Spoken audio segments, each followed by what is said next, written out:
Yeah. How are you going to resolve that sticking point? Well, it is a sticking point. We have to deal with it in conference.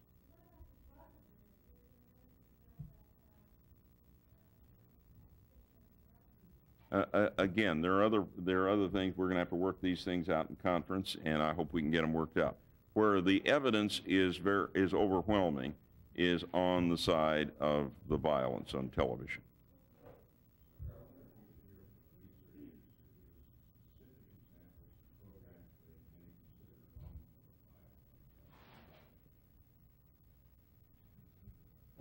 We do not discuss specific programs. We believe that violence is a commercial commodity. It is injected into programs as a cheap industrial ingredient. It's network policy. Programs come and go, and we're not critics of individual programs. We're focusing on network policy, showing what it is, indicating that in the past the networks were perfectly able and sometimes willing to alter that policy if they feel that it's to their advantage. I think it's going to be to their advantage to show it. We do not discuss individual programs.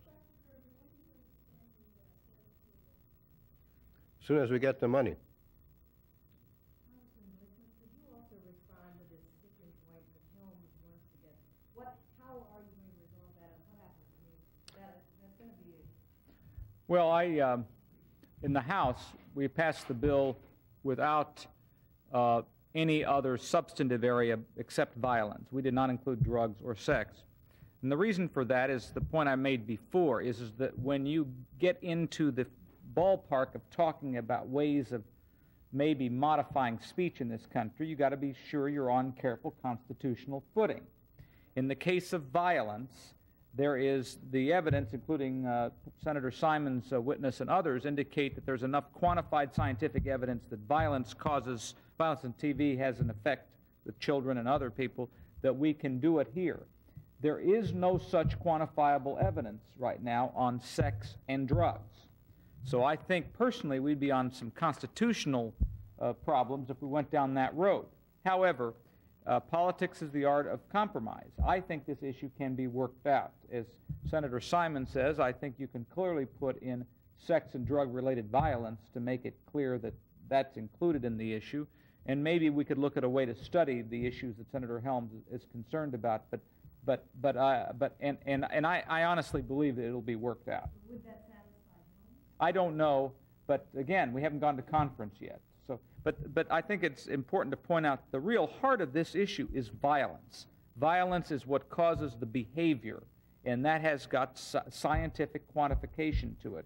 The others do not, and that's the problem we have. And I would hate to see those issues wreck this issue, because I think the American public would not be very well served by that.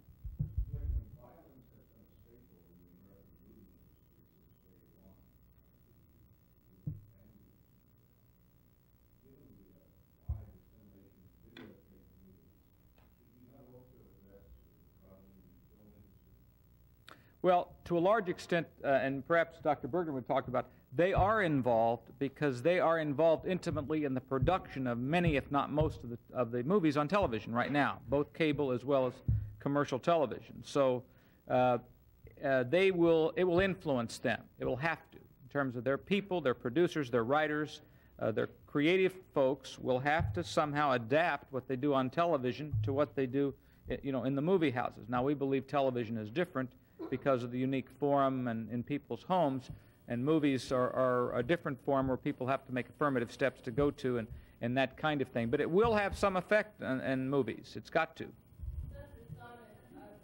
Obviously, the appetite for violence among the American public must be pretty high. How do you intend to combat changing American viewing habits? Well, the appetite for violence is no greater. Human nature is not any different in the United States than it is in Sweden and Great Britain and a great many other nations.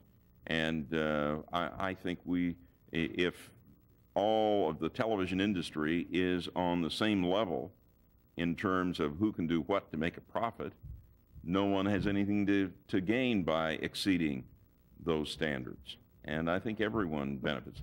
Let me just add, because there was one reference to cable here.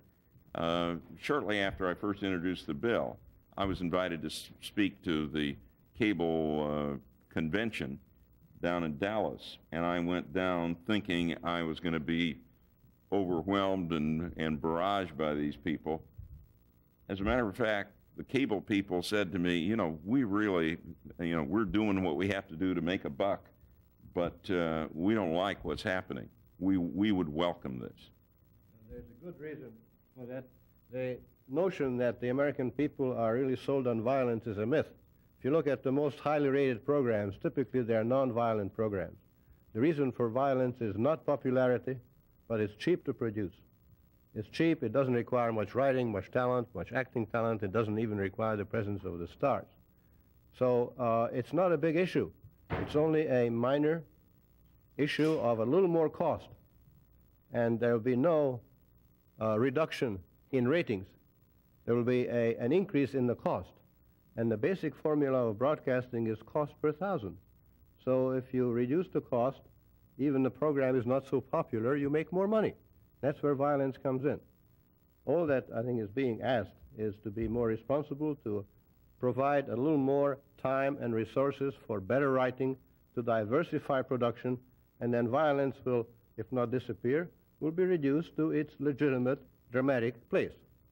One of Study conclude that watching violent acts incites children or adults to violent acts? There is some evidence, and certainly when that happens, there's a lot of publicity about it, and it's a very sad case. Our research more deals with the fact that those people who are exposed to watching a lot of television have a more fearful approach to the world. Their ideas about the world are more fearful. So our concern is more, what does it do for people's attitudes, their beliefs about what it means to live in a society, rather than it specifically incites it. But there is evidence that it may incite in certain cases. And other evidence is there. Let me just mention one other point, and we'll take about 2 more questions.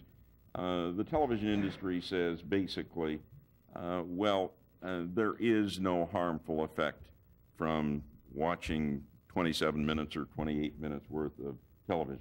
It is the same industry that says to us, you buy 30 seconds worth of time and you can have a great impact on the public.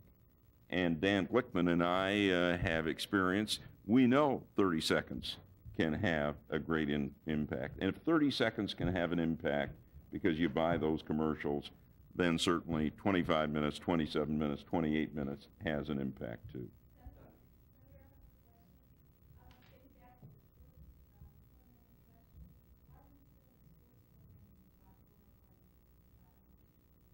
It may glorify confrontational sports, but I don't think, with the exception of boxing, every other form of sports has a penalty if you exceed certain norms of violence.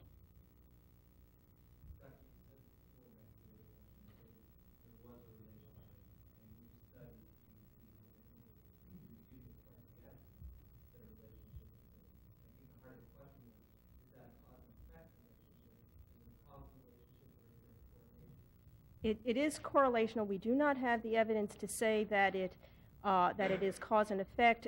We have one longitudinal study that does give evidence towards a causal relationship between the two. We have one, but getting the funds to do longitudinal studies are very, very difficult because it takes thousands and thousands and thousands of dollars to do that, to follow people. And those are the kinds of studies that we need to do in order to have that kind of evidence.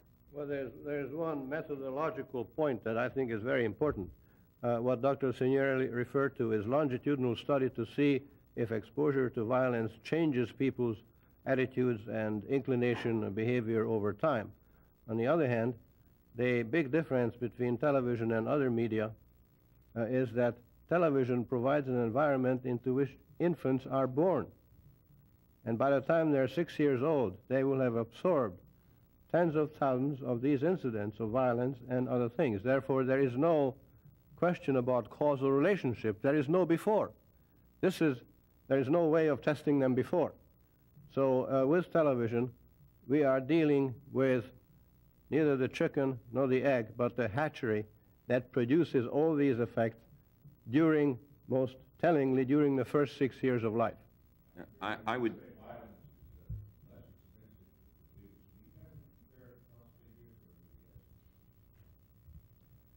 Well, there are no cost figures that are available that break down the production cost of different types of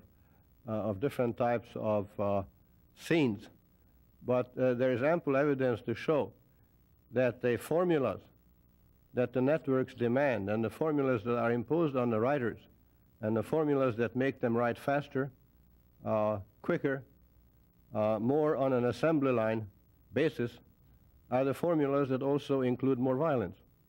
And if I could just add, you have to be much more creative to produce a Bill Cosby show, and you have to pay writers more than you do for having two cars come together, people shooting each other. That's but compared to costs in television, they're minor. Thank you very much. Thank you very, very much. Appreciate it.